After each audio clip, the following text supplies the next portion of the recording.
اعوذ باللہ من الشیطان الرجیم بسم اللہ الرحمن الرحیم نحمدہ ونصلی علی رسولہ الکریم والمہدی الموعود العظیم اما بعد السلام علیکم ورحمۃ اللہ وبرکاتہ۔ انشاءاللہ تعالی آج کی میری اس ویڈیو میں حضرت سیدنا ابو بکر صدیق رضی اللہ تعالیٰ عنہ کی سیرت مبارکہ کو میں اختتام پر لاؤں گا، اور انشاءاللہ خلفائے راشدین رضی اللہ تعالیٰ عنہ کی سیرت مبارکہ کا یہ سلسلہ جاری رہے گا۔ تو جیسا کہ میں نے اپنی پچھلی ویڈیو میں کہا تھا کہ حضرت سیدنا ابو بکر صدیق رضی اللہ تعالیٰ عنہ ضد پکڑ لیتے ہیں اور آپ فرماتے ہیں کہ خدا کی قسم اس وقت تک میں کھانا نہیں کھاؤں گا اور پانی بھی نہیں پیوں گا جب تک میں رسول اللہ صلی اللہ علیہ وسلم کو صحیح سلامت اپنی آنکھوں سے نہ دیکھ لوں۔ تو اس جملے پر جمیل حضرت سیدنا ابو بکر صدیق رضی اللہ تعالیٰ عنہ کو نبی کریم صلی اللہ علیہ وسلم کے پاس لے جاتی ہیں۔ جب نبی کریم صلی اللہ علیہ وسلم نے حضرت سیدنا ابو بکر صدیق رضی اللہ تعالیٰ عنہ کو دیکھا تو آپ کی آنکھوں میں آنسو آ جاتے ہیں اور جھک کر سیدنا ابو بکر صدیق رضی اللہ تعالیٰ عنہ کی پیشانی مبارک کا بوسہ لیتے ہیں۔ اس وقت پر حضرت سیدنا ابو بکر صدیق رضی اللہ تعالیٰ عنہ نبی کریم صلی اللہ علیہ وسلم سے ان کی والدہ محترمہ کے مسلمان ہونے کی دعا مانگنے کو کہتے ہیں۔ تو نبی کریم صلی اللہ علیہ وسلم اس وقت دعا مانگتے ہیں اور حضرت سیدنا ابو بکر صدیق رضی اللہ تعالیٰ عنہ کی والدہ محترمہ اسی وقت اسلام قبول کر لیتی ہیں۔ اس واقعے کے بعد حضرت سیدنا ابو بکر صدیق رضی اللہ تعالیٰ عنہ اور نبی کریم صلی اللہ علیہ وسلم کے درمیان محبت اور بڑھ گئی۔ ابتدائی سالوں میں کچھ ایسے لوگ بھی تھے جو اسلام قبول کرنے سے پہلے کفاران مکہ کے غلام ہوا کرتے تھے۔ جب ان کفاران مکہ کو ان غلاموں کے اسلام قبول کرنے کے بارے میں پتہ چلتا تھا تو وہ ان پر بے شمار ظلم کیا کرتے تھے۔ گرم ریت پر لٹانا، گرم پتھر سینوں پر رکھنا مانو کفاران مکہ کا معمول بن گیا تھا۔ حضرت سیدنا ابو بکر صدیق رضی اللہ تعالیٰ عنہ کو جب ان غلاموں پر ہونے والے ظلموں کے بارے میں پتہ چلتا تھا تو وہ فوراً اپنی دولت سے خرچ کر کے ان غلاموں کو آزاد کیا کرتے تھے۔ جن لوگوں کو حضرت سیدنا ابو بکر صدیق رضی اللہ تعالیٰ عنہ نے کفاران مکہ کے چنگل سے آزاد کروایا تھا ان میں سے ایک نام حضرت بلال رضی اللہ تعالیٰ عنہ کا بھی شامل ہوتا ہے۔ حضرت بلال رضی اللہ تعالیٰ عنہ امیہ بن خلف کے غلام تھے۔ وہ حضرت بلال رضی اللہ تعالیٰ عنہ کو گرم ریت پر لٹا کر ان کے سینے پر گرم پتھر رکھا کرتا تھا۔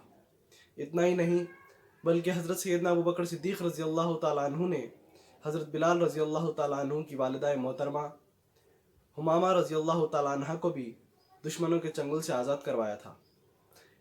ایسے کئی مثالیں ہیں جس سے یہ پتہ چلتا ہے کہ حضرت سیدنا ابو بکر صدیق رضی اللہ تعالیٰ عنہ نے کئی لوگوں کو کفاران مکہ کے ظلم و ستم سے آزاد کروایا تھا۔ ابو فقہ رضی اللہ تعالیٰ عنہ بنو ابو داریہ صفان بن امیہ کے غلام تھے۔ آپ کو بیڑیاں پہنا کر گرم ریت پر اوندھا لٹایا جاتا تھا اور آپ کی کمر پر پتھر کی سیل رکھی جاتی تھی۔ ایسے کئی لوگ ہیں جن کو حضرت سیدنا ابو بکر صدیق رضی اللہ تعالیٰ عنہ نے اپنی دولت سے خرچ کر کے آزاد کیا تھا۔ جب حضرت سیدنا ابو بکر صدیق رضی اللہ تعالیٰ عنہ غلاموں کو آزاد کرنے میں اپنی دولت لٹا رہے تھے تو اس وقت آپ کے والد ابو قحاف، جو اس وقت تک اسلام قبول نہیں کیے تھے، کہتے ہیں کہ تم اپنی دولت ان لوگوں پر خرچ کر رہے ہو جو کمزور ہیں۔ اگر تم اپنی دولت طاقتوروں پر خرچ کرو تو شاید وہ تمہاری مدد کرتے۔ اس بات پر حضرت سیدنا ابو بکر صدیق رضی اللہ تعالیٰ عنہ فرماتے ہیں کہ میں یہ کام اپنی فائدے کے لیے نہیں کر رہا بلکہ اللہ کی رضامندی کے لیے کر رہا ہوں، اور اس کام کا بدلہ بھی اللہ تعالیٰ ہی دے گا۔ حضرت سیدنا ابو بکر صدیق رضی اللہ تعالیٰ عنہ کی یہ بات سن کر آپ کے والد ابو قحاف خاموش ہو گئے۔ جب کفاران مکہ کے مسلمانوں پر ظلم بڑھتے گئے اور جب بات حد سے بڑھ گئی تو نبی کریم صلی اللہ علیہ وسلم نے تمام مسلمانوں کو مشورہ دیا کہ کچھ لوگ حبشہ ہجرت کر جائیں۔ کچھ لوگ ہجرت کر بھی گئے۔ حضرت سیدنا ابو بکر صدیق رضی اللہ تعالیٰ عنہ کو بھی اپنا وطن چھوڑنا پڑا۔ جب حضرت سیدنا ابو بکر صدیق رضی اللہ تعالیٰ عنہ اپنے وطن سے ہجرت فرما کر جا رہے تھے تو راستے میں قبیلہ خارہ کے سردار ربیعہ بن رفیع آپ کو ملتے ہیں۔ وہ حضرت سیدنا ابوبکر صدیق رضی اللہ تعالیٰ عنہ کو اپنی امان میں مکہ مکرمہ واپس لاتے ہیں۔ اس کی وجہ یہ تھی کہ ربیعہ بن رفیع حضرت سیدنا ابوبکر صدیق رضی اللہ تعالیٰ عنہ کو بہت پسند کرتے تھے۔ کفاران مکہ نے آپ کی پناہ کو قبول کرنے کے لیے چند شرطیں رکھی تھیں۔ وہ شرطیں یہ تھیں کہ سیدنا ابوبکر صدیق رضی اللہ تعالیٰ عنہ تلاوت قرآن بآواز بلند نہ کریں، نماز بھی گھر کی چار دیواری میں پڑھیں اور اسلام کی تبلیغ سے گریز کریں۔ یہ تمام شرطوں کے باوجود جب حضرت سیدنا ابوبکر صدیق رضی اللہ تعالیٰ عنہ گھر میں تلاوت قرآن کر رہے تھے تو آپ زار و خطار رو رہے تھے۔ آپ کی رونے کی آواز سن کر آس پاس کے لوگ گھروں سے باہر نکلنے لگ گئے۔ لوگ جو راستے پر چل رہے تھے رک گئے اور آپ کی تلاوت قرآن سننے لگے۔ یہ ماجرا دیکھ کر تمام کفاران مکہ نے ربیعہ بن رفیع سے شکایت کی کہ حضرت سیدنا ابوبکر صدیق رضی اللہ تعالیٰ عنہ تلاوت قرآن بآواز بلند کر رہے ہیں۔ یہ شکایت ربیعہ بن رفیع نے حضرت سیدنا ابوبکر صدیق رضی اللہ تعالیٰ عنہ کے آگے رکھی تو آپ فرماتے ہیں کہ میں آپ کی پناہ واپس کرتا ہوں اور میں اللہ کی پناہ میں خوش ہوں۔ جب حضرت سیدنا ابوبکر صدیق رضی اللہ تعالیٰ عنہ نے ربیعہ بن رفیع کی پناہ واپس کر دی تو وہ اعلان کرتے ہیں کہ سیدنا ابوبکر صدیق رضی اللہ تعالیٰ عنہ نے میری پناہ واپس کر دی ہے، اب آپ جانو اور وہ جانے۔ یہ اعلان ربیعہ بن رفیع نے کفاران مکہ کے آگے کیا تھا۔ بعد میں ربیعہ بن رفیع نے اسلام قبول کر لیا اور عرب کے مسلمان بہادروں میں آپ کا نام شامل ہوتا تھا۔ ربیعہ بن رفیع کی پناہ واپس کر دینے کے بعد حضرت سیدنا ابوبکر صدیق رضی اللہ تعالیٰ عنہ نے اسلام کی تبلیغ پھر سے ویسے ہی شروع کر دی تھی۔ جب ابتدائی دور میں مسلمانوں کو مشکلات کا سامنا کرنا پڑا تھا، وہیں پر حضرت سیدنا ابوبکر صدیق رضی اللہ تعالیٰ عنہ پہلے کی طرح نبی کریم صلی اللہ علیہ وسلم کی حمایت میں پیش پیش رہے تھے۔ ایک دفعہ کا واقعہ ہے کہ نبی کریم صلی اللہ علیہ وسلم خانہ کعبہ میں نماز ادا کر رہے تھے اور عقبہ نام کا ایک کافر آتا ہے اور نبی کریم صلی اللہ علیہ وسلم کی گردن مبارک میں چادر ڈال کر گول گھومنے لگتا ہے۔ وہ آپ صلی اللہ علیہ وسلم کا گلا گھونٹنا چاہتا تھا۔ جب اس بات کی خبر سیدنا ابوبکر صدیق رضی اللہ تعالیٰ عنہ کو ملی تو وہ فوراً خانہ کعبہ دوڑتے ہوئے آتے ہیں اور عقبہ کو دھکا دے دیتے ہیں اور کہتے ہیں کہ تم ایسے شخص کو مارنا چاہتے ہو جو کہتا ہے کہ میرا رب اللہ ہے۔ اس بات پر عقبہ نے اور اس کے کچھ ساتھیوں نے سیدنا ابوبکر صدیق رضی اللہ تعالیٰ عنہ پر حملہ کر دیا اور آپ کو لہو لہان کر دیا۔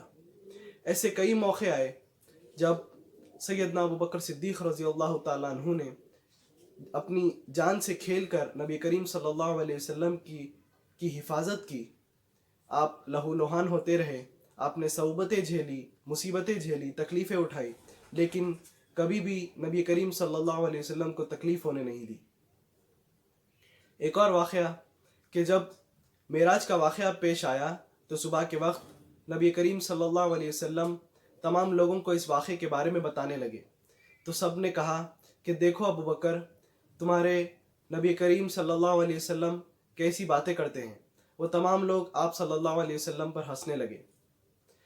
جب اس بات کا پتہ سیدنا ابوبکر صدیق رضی اللہ تعالیٰ عنہ کو لگا تو آپ فوراً نبی کریم صلی اللہ علیہ وسلم کے پاس جاتے ہیں اور پوچھتے ہیں کہ کیا واقعہ درپیش آیا۔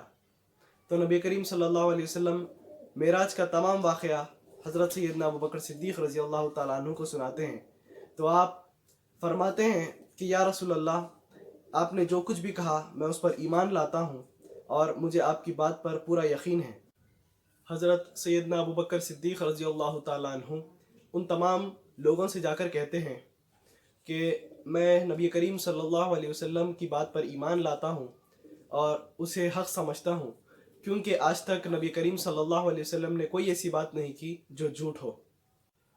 حضرت سیدنا ابوبکر صدیق رضی اللہ تعالیٰ عنہ کو صدیق کا لقب ملا ہی اسی لیے تھا کیونکہ آپ نے ہمیشہ نبی کریم صلی اللہ علیہ وسلم کی ہر بات بنا کسی تحقیق کے تصدیق کی ہے اور نبوت کی گواہی دی ہے۔ جب کفاروں نے نبی کریم صلی اللہ علیہ وسلم کو نعوذ باللہ قتل کرنے کا منصوبہ بنا لیا تھا، تو نبی کریم صلی اللہ علیہ وسلم کو اللہ تعالیٰ کی طرف سے حکم ملا کہ وہ ہجرت فرمائیں۔ جب حضرت سیدنا ابوبکر صدیق رضی اللہ تعالیٰ عنہ کو نبی کریم صلی اللہ علیہ وسلم نے یہ بات کہی تو آپ فرماتے ہیں کہ یا رسول اللہ، کیا مجھے بھی ہجرت کی اجازت ہے؟ تو نبی کریم صلی اللہ علیہ وسلم نے فرمایا، ہاں، تمہیں بھی ہجرت کی اجازت ہے۔ تو اس بات کو سن کر سیدنا ابوبکر صدیق رضی اللہ تعالیٰ عنہ خوشی سے رونے لگتے ہیں۔ بی بی عائشہ رضی اللہ تعالیٰ عنہ اس وقت فرماتی ہیں کہ یہ میں پہلی مرتبہ دیکھ رہی ہوں کہ کوئی شخص خوشی سے بھی رو سکتا ہے۔ سیدنا ابوبکر صدیق رضی اللہ تعالیٰ عنہ فرماتے ہیں کہ اس بات کا مجھے پہلے سے ہی اندازہ تھا کہ نبی کریم صلی اللہ علیہ وسلم ہجرت ضرور کریں گے، اسی لیے میں نے پہلے سے ہی 2 اونٹنیوں کو کھلا پلا کر تیار رکھا ہے، اس میں سے ایک اونٹنی آپ لے لیجئے۔